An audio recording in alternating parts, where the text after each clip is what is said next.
میں تو یہی کہوں گا کہ ہم عدالتوں کے حالت زار پہ جو ہے وہ فاتحہ ہی پڑھ سکتے ہیں. پھر عدالتوں کا فیصلہ ہے، اپنے فیصلے نہیں منوا سکتے. فیملی آئی ہوئی ہے، وکلائے ہوئے، انہی کا فیصلہ ہے کہ منگل کے دن آپ جا کے عمران خان سے ملیں. اور یہاں پہ یہ جو ہے پولیس والے، پنجاب پولیس والے راستے میں کھڑے ہو کے، تو ہم تو اپنا آئینی حق ادا کر رہے ہیں، اپنے قائد سے، اپنی فیملی والے، اپنے بھائی سے مل رہے ہیں. تو پھر کیا ہے، پاکستان کو انہوں نے بنانا ریپبلک بنایا ہوا ہے. لیکن یہ نہ سوچے کہ ہم تک جائیں گے یا عمران خان تک جائے گا یا اس کی فیملی اور ورکر تک جائیں گے. ہم بار بار آئیں گے، بار بار ان کا چہرہ جو ہے وہ پاکستانی عوام کو دکھائیں گے. سر ایک چیز بتا دیں کہ امن کی بات کرنے کے دیکھیے، ایک چیز نہیں تھا، 15 پوائنٹس تھے اس کے اندر.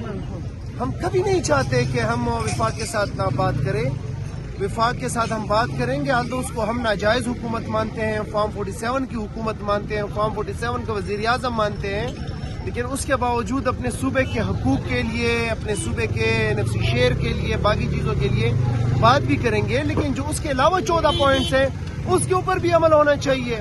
ابھی جرگہ ختم نہیں ہوا تھا، وہاں سے لوگ اٹھائے گئے. ابھی جرگہ ختم نہیں ہوا تھا، اس کے بعد کولیٹرل ڈیمیج ہوا ہیرا کے اندر. تو یہ ساری چیزیں ہیں جس کے اوپر میرے خیال میں ان کو سوچنا چاہیے. جب پوری قیادت، پوری خیبر پختونخوا کی سیاسی قیادت، وہاں کی مذہبی قیادت، وہاں کے عمائدین، وہاں کے ملک، وہاں کے نوجوان اکٹھے ہو کے انہوں نے متفقہ طور پہ ایک دستاویز لے کے آئے، تو پھر اس کے اوپر غیر جمہوری قوتوں کو بھی سوچنا چاہیے اور اس کے اوپر عمل کرنا چاہیے. Thank you sir.